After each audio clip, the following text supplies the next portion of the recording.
Hi friends, இன்றைக்கி சாம்பார், அவியல், உருளைக்கிழங்கு பொரியல் எப்படி பண்ணலான்னு பார்க்கலாம். அதுக்கு முதல்ல பருப்பு அவிய போட்டுக்கலாம். அதுக்கு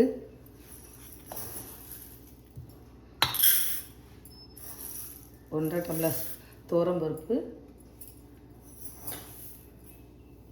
அரை டம்ளர் சிறுபருப்பு போட்டு நல்லா கழுவிட்டு வந்துடலாம். அதுக்கு வெள்ளைப்பூடு, பொடி வெங்காயம் போட்டுக்கலாம். ஒரே ஒரு தக்காளி பழம் கட் பண்ணி போட்டுக்கலாம்.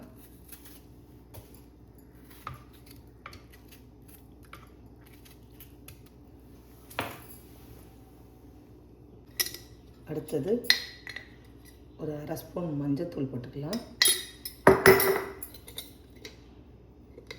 அரை ஸ்பூன் காயப்பொடி போட்டுக்கலாம். தண்ணி விட்டு குக்கரில் நல்லா மூடி வேக வச்சுக்கலாம். கொஞ்சோண்டு விளக்கெண்ணெய் விட்டுக்கோங்க. துவரம்பருப்புனால கொஞ்சம் வாயுவாக இருக்கும், அதுக்காண்டி. இப்போ குக்கரை மூடி வேக வச்சு எடுத்துக்கலாம். பருப்பு குக்கரில் வேக வச்சாச்சு. சாம்பாருக்கு கொஞ்சோண்டு புளி தண்ணியை போட்டுக்கலாம். அடுத்தால அவியலுக்கு காய் கட் பண்ணிக்கலாம்.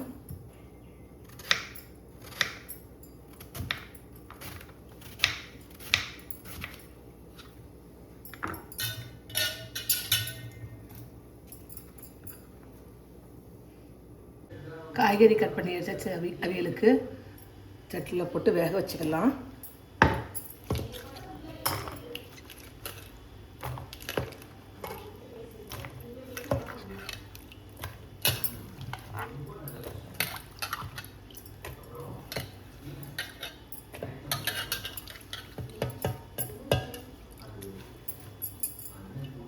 அவியலுக்கு காய்கறி எடுத்தாச்சு. தண்ணி விட்டு வேக வச்சுக்கலாம். அவியலுக்கு காய்கறி வெந்துட்டுருக்கு. சாம்பாருக்கு காய் கட் பண்ணிகிட்டு இருக்கேன்.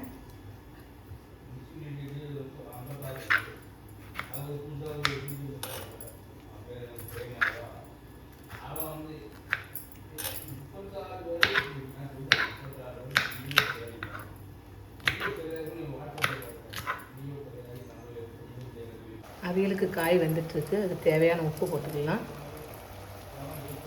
அடுத்தால அதுக்கு ஒரு மசாலா அரைச்சிக்கலாம்.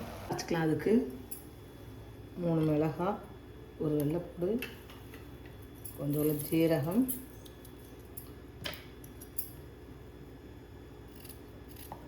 ஒரு முடி தேங்காய் கட் பண்ணி போட்டு பரபரன்னு அரைச்சி எடுத்துக்கலாம்.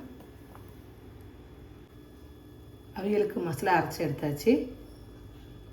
காய்கறியில் சேர்த்துக்கலாம். அவியலுக்கு மசாலா அரைச்சி தேங்காய் காய்கறியில் சேர்த்தாச்சு. தேங்காய் எண்ணெய் கொஞ்சம் விட்டுக்கலாம்.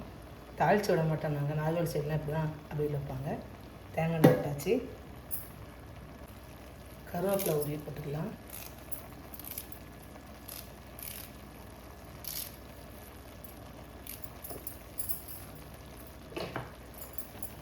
நல்லா கிண்டிட்டு மசாலா வடை போது வரைக்கும் கொஞ்சம் வேக வச்சு எடுத்துக்கலாம்.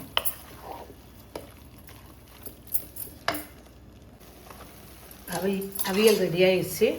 இது ஒரு பாத்திரத்துக்கு மாற்றிட்டு இதே சட்டிலே சாம்பார் அவிய போட்டுக்கலாம். அவியல் வேறு பாத்திரத்துக்கு மாற்றிச்சு. அதே சட்டிலே காய் அவிய போட்டுக்கலாம். அவியலுக்கு சாம்பார் காய் அவிய போட்டுக்கலாம். தக்காளி, வெண்டைக்காய், மிளகாய் எல்லாம் போட்டாச்சு. அடுத்தது பொடி வெங்காயம், கத்திரிக்காய் எல்லாம் போட்டுக்கலாம். முருங்கைக்காய் எல்லா காயும் போட்டுக்கலாம். சாம்பார் காயெலாம் எடுத்தாச்சு. அதுக்கு ஒரு 3 ஸ்பூன் சாம்பார் பொடி போட்டு புளி கரைச்சி விட்டுக்கலாம்.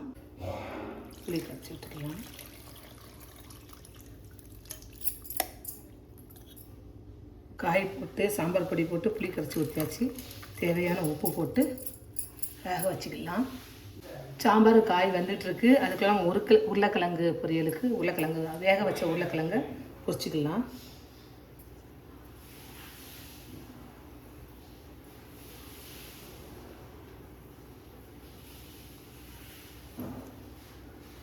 இல்லை, உருளைக்கிழங்கு உரிச்சு எடுத்துக்கலாம்.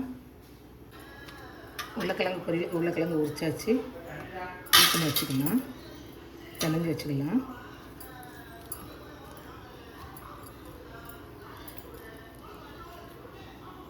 உருளைக்கிழங்கு பொரியலுக்கு வெங்காயம் கட் பண்ணி எடுத்துக்கலாம்.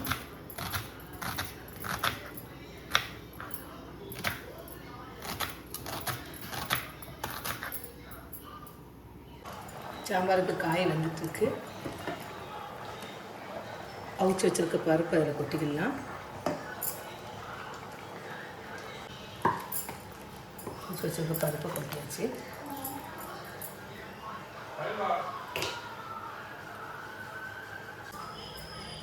சாம்பார் ரெடி ஆகிட்டு அதுக்கு மல்லிக்கீரை கட் பண்ணி போட்டு இறக்கிடலாம். இறக்கிட்டு அதுக்கு ஒரு தாளிப்பு மட்டும் கொடுத்துடலாம். சாம்பாருக்கு ஒரு தாளிப்பு கொடுத்ததுக்கு உருளைக்கிழங்கு வறுக்கிற சட்டியிலே தாளித்து ஊற்றிக்கலாம்.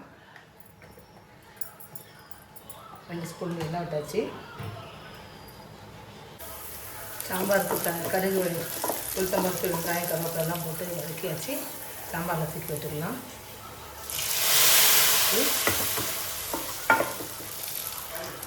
அதே கடாயில் எண்ணெய் விட்டு உருளைக்கிழங்கு வச்சுக்கலாம். 2 ஸ்பூன் எண்ணெய் விட்டாச்சு. வச்சு கடுகு போட்டுக்கலாம். 2 உளுந்தம்பருப்பு, ஜீரகம், கட் பண்ணி வச்சுருக்க வெங்காயத்தை வச்சுக்கலாம்.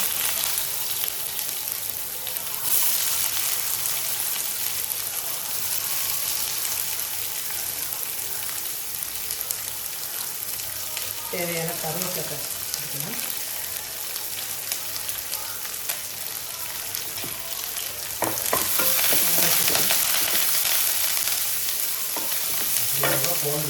வெங்காயம் வதங்கிட்டு இருக்கு. இதுக்கு தேவையான மசாலா போட்டுக்கலாம்.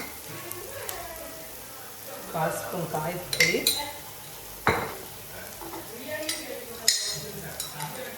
1/4 ஸ்பூன் மஞ்சள்தூள், 1 ஸ்பூன் சாம்பார் தூள், தேவையான உப்பு போட்டு கொஞ்சம் வதக்கிக்கலாம். வெங்காயம் வதங்கிட்டு இருக்கு. வேக வச்சு கட் பண்ணி வச்சுருக்க உருளைக்கிழங்கு போட்டுக்கலாம். போறியா?